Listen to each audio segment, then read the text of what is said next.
Well, the commentator needs eyes in the back of their heads, but so did the batters as well, to just keep an eye on who's going where. Because there's been quite a few changes in between deliveries here for this next delivery. You know, left hand, right hand is not helping us, is it, Chris, in terms of trying to spot where everybody's gone? But go to one of the names that I can read as well. I recognise. Santner again, bowls to Moores, turns into Moores. It looks like, I tell you, everybody was very, very keen, and Santner's down on his haunches, having delivered the ball and finished his appeal. It was just outside offside. Well, I'm sure it was high. Whether it did too much, really, only thinking the way it sort of certainly did look like it did a bit. And Moores was back on his stumps. He's not the tallest, Tom Moores, is he? And it hit him on the pad. Cox and Santner were definitely interested. Santner bowls again, quicker this time, and just chopped down by Moores into the ground, and it goes to fielded at short third man. But yeah, you called it out. I must admit my inclination was probably to agree with you at the moment it happened. I haven't got the perfect angle by any means, but it just looked right. Sometimes they look right, don't they? And that one, that looked like it had a chance. He looked right in front, which is why I said possibly high. Santner bowls again round the wicket to Hamid, and Hamid again just it's solid drive, this time slightly wider into the leg side, but again it's Brett D'Oliveira who scoots around along on and fields and throws it into Cox. One bounce. Score moves along to 81 for 4. 13 overs bowled by...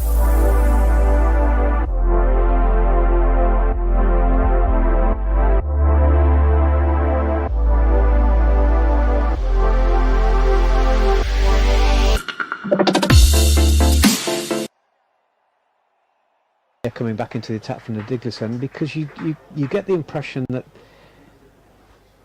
Hamid is having to force it. It's not his natural game, so you don't get the impression he's going to hit big sixes, do you? Or he might get the odd one, but you don't think he's going to have a big over. No, I've played in a few club games where we've come to the conclusion don't get him out, but I haven't seen too many professional cricket matches where that might be a similar call. No, I'm sure they'll be looking to get him out, but you've got that side saying. As Osama bowls, and Hamid just turns it onto the leg side. Good placement and pace that he's coming back for. In fact, he's not coming back for a second, and in the end he had to turn and scramble back to the non-striker's end. I thought he'd placed it and put it good pace on the ball to pick up a second there, and I think it might have been there. Yeah, just that little bit of hesitation. I think Hamid would have got in this end. It was where Moores wasn't just as committed to it, was he? So he'd have been struggling. And perhaps I think Moores is thinking, I'll take strike here. Left-hander going to the shorter boundary. Hit him with the spin potentially. On the pavilion side. And good ball from Osama Mir, and a little bit squared up there. Played off a leading edge back to the bowler by Moores, who's got 2 from 5 deliveries now, so pressure will build on him a little bit. That run rate's just over 6. But from within the crease, drives the next delivery. Out to deep mid-wicket, they're coming back for a second, he's going to be close, and the bell, in fact one short has been signalled at the bowler's end, the striker's end, very quickly, so he must have been well short there, and you question, if he hadn't have gone short, whether he got in at the other end. Yeah, absolutely right. I'll give you the 2 umpires after this delivery, as Moores is taken on the pads. An appeal from Osama Mir, not out, says the umpire. There are 2 today, being Paul Baldwin and Hassan Adnan. I think the call for the second run really took Hamid by surprise, which is why he didn't have his back grounded, or he almost jumped when the call came, and then had to set off unexpectedly. Sweep from Moores out to deep mid-wicket, where it's fielded by Santner. Throws in left arm. One bounce like a rocket. It did, yeah. 84 for 4 with 1 ball left in this 14th over. Not accelerating the run rate at the moment. It's just dropped to 6.1 now. As Hamid drives, but straight to the fielder at wide mid-off. And another good over from the Rapids point of view. 14 overs completed now, and the run rate is exactly 6 at 84 for 4. Moores has 4 from 8, and Hamid has 14 from 13. Yeah, just looking to see, I think they've gone for no more than 45, 46 off the 9 overs bowled by the spinners so far, which is excellent stuff, isn't it? Shows the impact that they're having on the game. Yeah, you feel a bit like something's got to give at some point here, don't you, for Nottinghamshire? They've still got wickets, wickets in hand. It's not their top order batters, but they've still got wickets in hand. So you do think that maybe Tom Moores is going to be the man to go. Pat Brown is coming on at the New Road end. Well, I think Amir's. This is about keeping your discipline, not necessarily bringing somebody with a long handle to the wicket. I'll settle for these two at the moment. Brown again switches back to round the wicket to left-handed Moores. Bowls, and Moores it's off the back foot. Just knocks it into the leg side, and he's just playing from within the crease, isn't he? That's the thing with Moores, is he's not trying anything funky. He's no reverses, no ramps. And not looking to use his feet and come down, so Brown can play pretty orthodox cricket at this stage. Just short of a length, isn't it? And he's not able to do anything with it at the moment.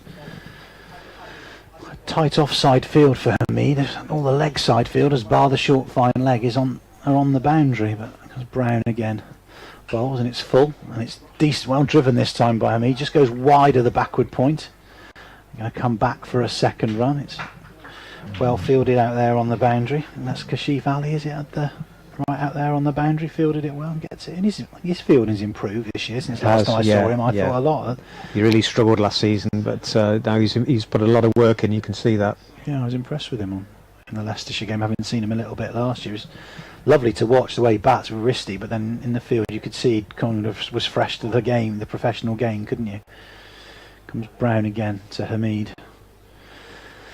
Balls, and Hamid drives just to mid-off's right, where Osama Mir just goes round and gathers, got the old-fashioned long barrier out a little bit and feels it comfortably. Just one run again. Brown, 5 balls gone in this over, just the 6 from it, so he'll be more than happy how it stands so far. 90 for 4 Nottinghamshire. 1 ball to go in the 15th over. We'd say the Rapids well on top as it stands at the moment, but we know in this game anything can happen in the last 5. Brown round the wicket again to Moores.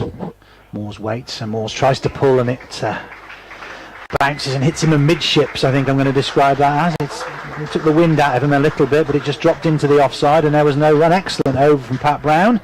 90 for 4 Nottinghamshire, just the 6 off it. Another good over from the Worcestershire Rapids perspective. Hamid 18 off 16, and Moores still struggling a little as 6 off 11. Yeah. A long chat between the two batters there, and I would have thought the message has got to be with 5 overs left. We've got to, it's do or die here for, bring somebody in that can perhaps be a little bit more inventive. Change. Osama Mir thought he was going to be bowling, but Mitch Satner has come in to replace him at the Diglis end.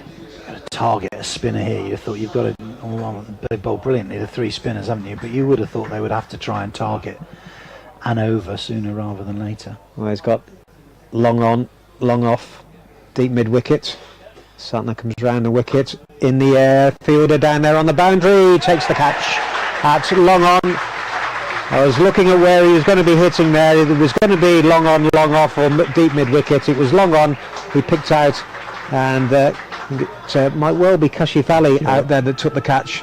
That's the 5th wicket to go. Hamid has gone, giving Santner his 2nd wicket of the evening. Hamid's gone for 18 from 17 deliveries. It's 90 for 5. Yeah, again, great work from Worcestershire Rapids. You felt Hamid, or you felt one of the two batters, Moores or Hamid, was going to have to try something. And to be fair, Hamid did try, and he drilled it. He drilled it for hard towards long on, but didn't get enough elevation on the ball, and it was comfortably caught by Kashif Ali, just running to his left from a mid-off, just mid-on, long on, sorry, just getting a little bit straighter. But yeah, Worcestershire right on top here, 90 for 5. It's Shaheen Afridi, who has hit a big ball or two in his time. I think he's been promoted probably above Mullaney to try and give it the long handle. 20 the partnership in 3 overs, just over 3 overs. That's not what the Outlaws need at the moment, but this man might, well, I don't think he'll be playing too many forward defensives. Shaheen Afridi, left-hander. He might play one to his first ball, and then that might be it. We'll see that one. I'd imagine he's looking towards the marquee, the chestnut marquee. on the leg side. Santner will come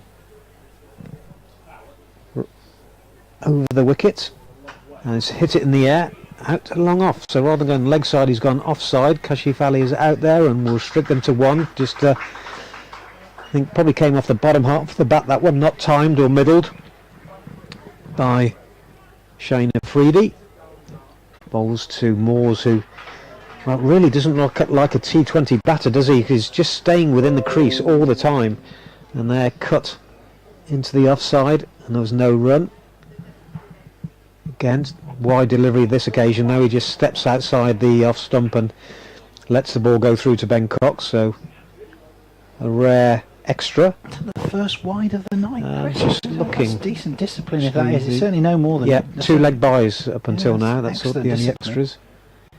And he's beaten outside the off stump there, and Cox very quickly taking the bails off, but not much chance of a stumping really against Moores, because he hasn't left the crease all night since he's been out there for his 14 deliveries. You shouldn't judge a pitch. They say you shouldn't judge a pitch until both teams have batted on it, and they're certainly making it look like it's not the most straightforward service at the moment. No, it's definitely offering the spinners a little bit, but this is in the air, and there's a fielder underneath it, that long on, but he's not going to get it, and played that from within the crease, did Tom Moores, but got right underneath it. Hose, the tallest man in the side, probably was at the long on, right on the boundary, but the ball's gone over his head. He was interested at one point, but he just watched it go over, and Moores has got a 6 and moved on to, I think, 18. 98 for 5. Santner bowls outside the off stump, wide again, signalled by the umpire. In fact, Moores is 12, so I thought the 6 were to be added on there, but he's actually got 12 from 14 deliveries. 4 extras now. And here it pulls in the air, and that's gone over mid-wicket. That was a poor delivery from Santner. Brown was out there on the mid-wicket boundary, and it was the shorter one, and just allowed him to get his eye in there with a big over that the Outlaws needed, with 2 6s in it. Moores has now got on to 18, and after 16 overs, that run rate has pushed up to 6.6 with the Outlaws 105 for 5. Yeah, there wasn't too much wrong with the first delivery that went for 6, to be fair, from Tom Moores, and actually, as you say, Adam Hose was interested until the last minute when he realised it was just drifting over his head, but that final ball in the second 6 of the over was just an absolute drag down, wasn't it? It was a bit of a gift for any batsman of a decent standard, and Moores dispatched it towards the chestnut marquee, as you say. So 105 for 5. Still Worcester in a great position, you would say, despite those 2 big 6s in that over. Salman Mir comes to complete his stint of 4 overs at the pavilion end, at the New Road end. He'll be bowling to Shaheen Afridi, who has played 1 shot so far, and it wasn't the forward defensive that I thought he might see, but I don't think we'll be seeing that again.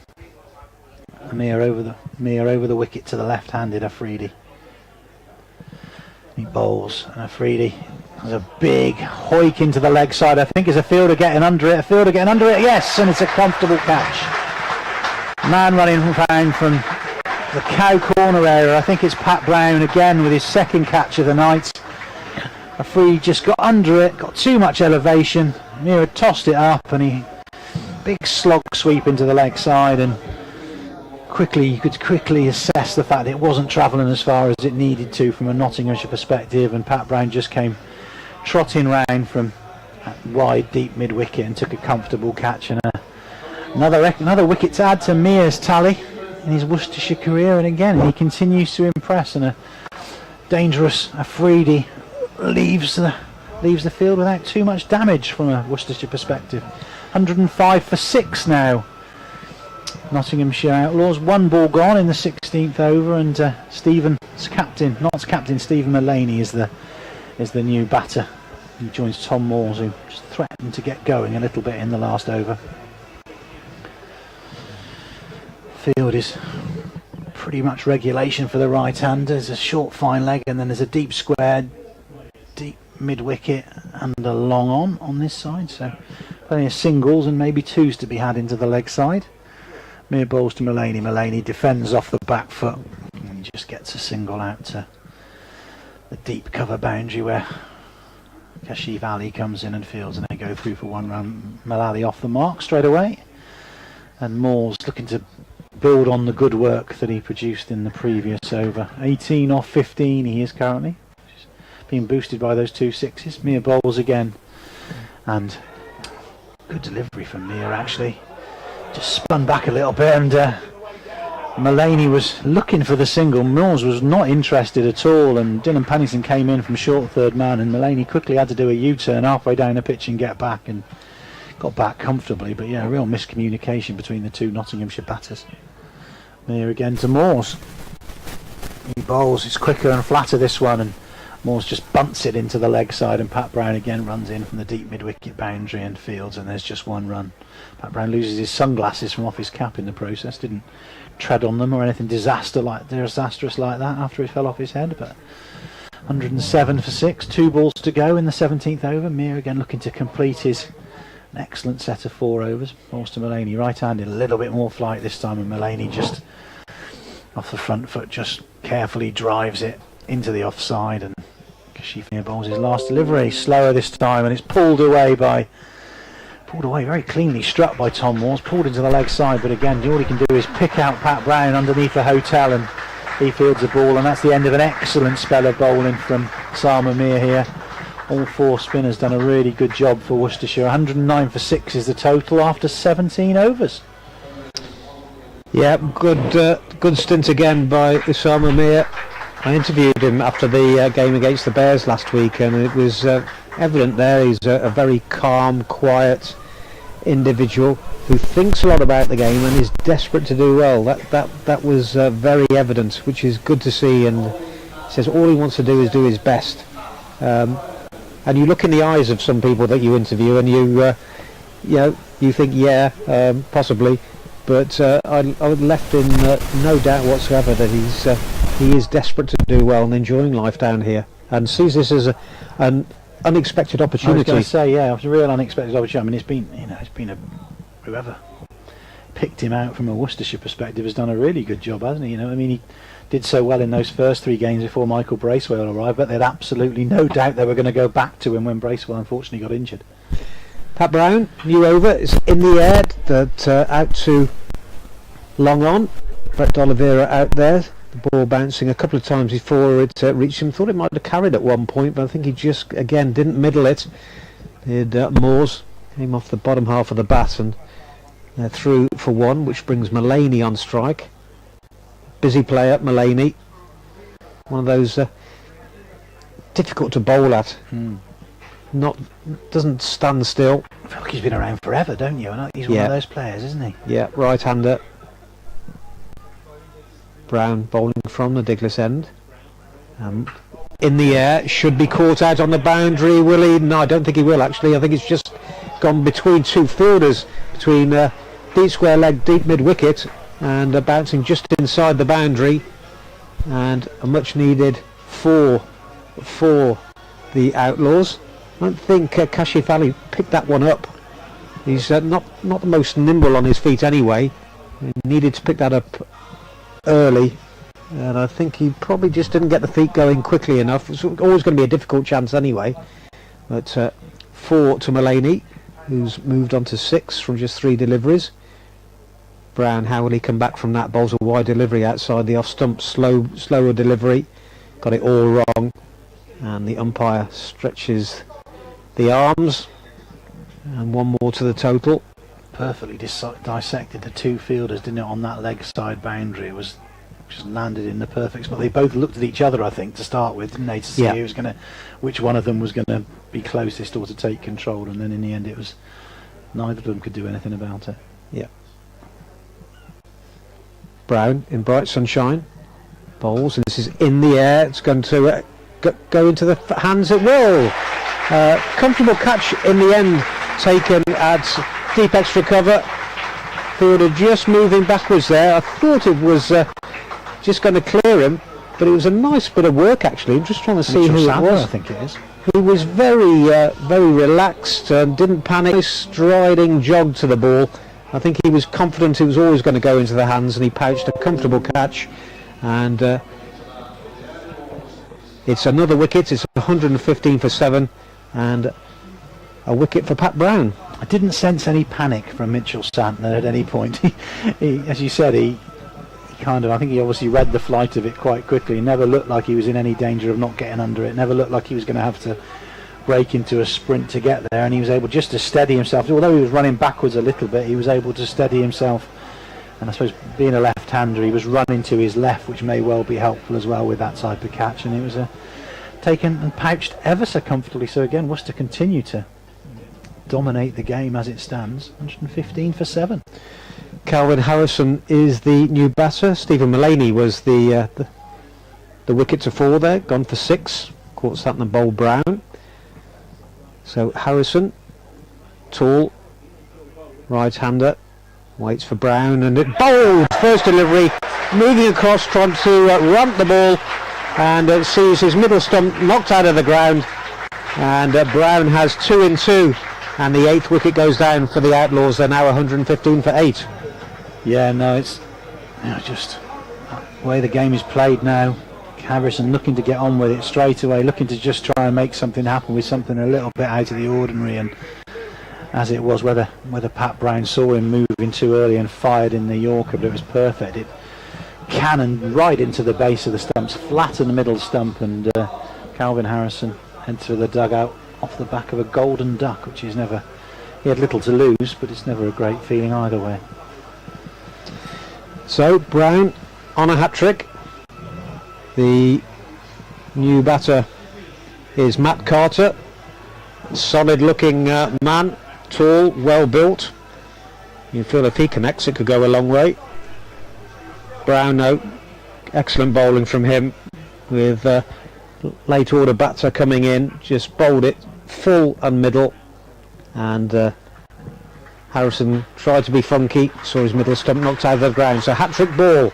Brown runs towards us, and thick outside edge, and wide of third man who's up inside the circle, Dylan Pennington, and down to the boundary for 4, and that just about sums up T20 cricket. Yeah, 100%. It was. You'd have said in proper cricket, he bowled a good channel there, didn't he? And he just got sliced away off the outside half of the bat down here for 4 runs. But yeah, Brown, decent stint again this evening. 119 for 8, 1 ball to go in the 18th. So just the 1 boundary off this over, and boundaries haven't been easy to come by. More 6s than 4s, I would suggest, this evening. So last ball of the over, and it's taken on the pad, but I'll go through for a leg by. Might have been an inside edge onto the pad there. In fact, it must have been, because no signal from the umpire. So successful over for the Rapids and for Pat Brown. Moores is still there on 21 from 19. Carter is on 5 from 2, and with 2 overs remaining, the Outlaws are 120 for 8, so scoring at 6.7 and over. I'm not sure Worcestershire and the Rapids will be too disappointed with. Carter looks like he should be capable of some lusty blows, so with Dylan Pennington returning to the attack to bowl his 4th and final over and a penultimate over for Rapids, it will be interesting to see how this goes. Carter swinging from the hip, you would suspect, at this stage, or will he just look to try and rotate it and get Moores, the more experienced, perhaps the more capable batter, on strike? It'd be interesting to see. Again, a similar feel to the spin bowl as Pennington starts his run up. He bowls, and Carter slaps it off the back foot into the offside. It goes wide of Brett D'Oliveira at cover, and it's picked up on the boundary. I think it's by Pat Brown, who's doing the sweeping job here at long off now on this occasion. He now moves around the boundary to his more regular spot, I think, of deep mid-wicket. But yeah, no, decent start again from Pennington, but they brings Moores onto strike, who's been probably starved of the strike a little bit of late. Well, with Moores, the way he's been playing from within the crease, it's a matter of pitching it up, isn't it? It's giving him nothing to work with. Giving him plenty, giving him runs on the leg side, protecting the boundary. Pennington over the wicket bowls. As you say, very, very full, Chris, as you quite rightly predicted, and all Moores can do off the bottom end of the bay is just bunt it straight down here to Adam Hose, who's fielding at long off, right in front of us in the press box, for those of you that know New Road. Yeah, it's difficult when you've got middle order batters like Moores and Hamid. I know they wouldn't, Hamid normally wouldn't play, but just got bogged down, didn't they? Vital time. Pennington again bowls. This one's short, whistles through over the top of the stumps.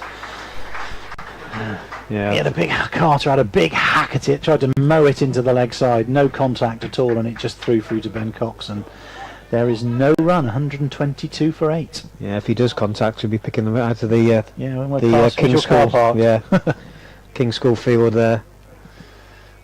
He's what is he? He's good 15 stone. There's a lot of him there. Yeah, he's tall, isn't he, as well? Pennington again bowls. This is slower this occasion, and off the end of the bat, Carter just bunts it more than anything. All I can say really, and it's gone out to long off where Pat Brown comes in and fields the ball and just jogs in and throws the ball to Brett D'Oliveira for him to deliver it back to Dylan Pennington. Just the one run. 123 for 8. 8 deliveries to go in the Nottinghamshire Outlaws innings, and I'm sure as it stands at the moment the Rapids will be very happy with their night's work in the field. Here comes Pennington again, past the umpire, over the wicket to left-handed Moores. Good Yorker this time, dug out by Moores, and all it just dribbles to cover where Mitchell Santner does the fielding. And again another really good over from Pennington, who's put in a really good shift tonight with one ball to go. As a bowler in this form of cricket, you love someone like Tom Moores there that is just going to stay within the crease, and you don't have to overthink things, overcomplicate it. Just bowl full and straight. Pennington again to finish off his 4 overs. He bowls slower ball just outside off stump, and Carter is well and truly through the shot before the ball arrives anywhere near him, and just has a big swish at fresh air, and a ball bounces once, twice, and maybe even 3 times to Ben Cox, and that is a end of an excellent over from Dylan Pennington, who completes a really good night's work. Bowled 3 excellent overs first up, including the crucial wicket of Alex Hales. It's a high five from Jack Haynes as he wanders past, and he's got a round of applause, I'm sure, when he reaches the boundary. So 1 over to go for Worcestershire Rapids' efforts in the field. I think it's going to be Pat Brown. And an important over that got them really down, got the foot on the throat here, have the Rapids, and it's important they don't concede 20 runs here, which would really turn things around for the Outlaws. It's Brown bowling round the wicket, and Moores this time does use his feet, but Brown saw him coming, dropped it a little bit shorter and cross-batted it out to long off for a single. Pennington 4 overs, no maidens, 1 for 19, so good work from him. D'Oliveira 2 for 15 from 3 overs. Usama Mir 1 for 19 from 4. Waite 1 over for 9. Santner 4 overs, 2 for 31. 5 balls left in the innings. 125 for 8 as Carter, right-hander, is on strike. Plays it in the air. Fielder looking to get underneath it and drops it. And that might well be Kashif Ali, and probably emphasises what we were saying earlier on. It's D'Oliveira, I think. Is it D'Oliveira? I think it is. That's real. I think Kashif is the deep square leg. Yeah, my apologies to Kashif, because of all the people to put that down. It was a simple catch, wasn't it? Just the sun maybe caused him a bit of a problem, but he just did acknowledge, he did apologise to Pat Brown, I think, from down there. Knee high and through. Yeah, I do apologise to Kashif Ali for that. But they're through for 2. So should have been a wicket ball. Brown bowls again, good delivery. Carter was going backwards and away, and just backing off there. Did well to dig it out and drive it to deep mid on for a single. He was stepping away, didn't fancy that, did he, Carter? He was definitely he was going to make as much room as he possibly could and get his feet out of the way, wasn't he, in fairness? He didn't fancy any sort of toe injury, I think that's for sure. No, it's not really a surprise that we didn't realise it was Brett D'Oliveira, Chris. Must be a bit of a kind of a red letter day. It was in the distance, and I just never thought D'Oliveira would put one down like that, which is why I automatically thought of Kashif Ali.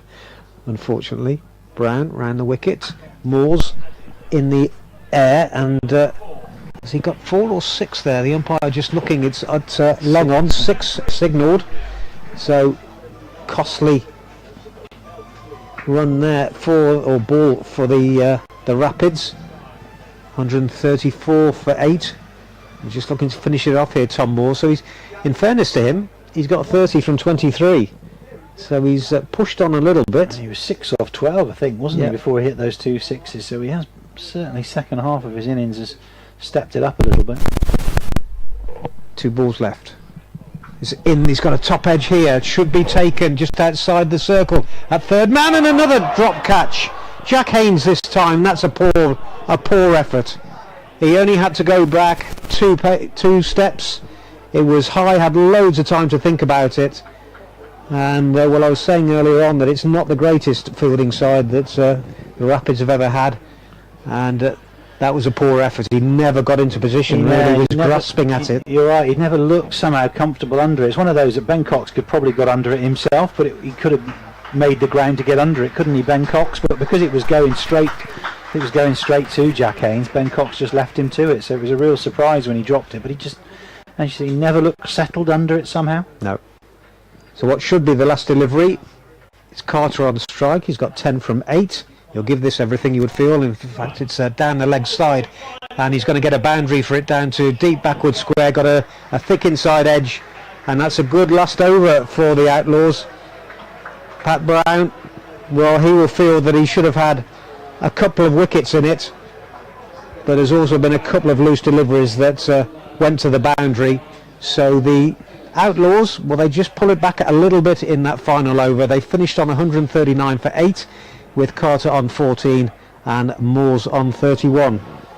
Yeah, in the end, I'm sure Nottinghamshire will have been delighted. They've really, you could probably say, they pretty much scrambled their way to 139 without any real major impact from their big guns. In the main, Worcestershire were pretty good in the field, you would say, generally, but then just in that, you rightly identified a crucial last over. Of course, they're all crucial, the last overs, but that one felt really crucial, and Nottinghamshire for the only time really just seemed to get away from Worcestershire a little bit in that final over. A couple of dropped catches, a couple of boundaries. Obviously the 6, I think it was Carter who was dropped twice, so you can't, the 6 itself was not down to a drop catch as such, but certainly the batted, they probably would have taken it, but given the way the last over went, that Nottinghamshire have just got a little bit of momentum that they hadn't got right till the very end. So just run through the scorecard for you. In fact, start with the bowling figures. Was Pat Brown in the end expensive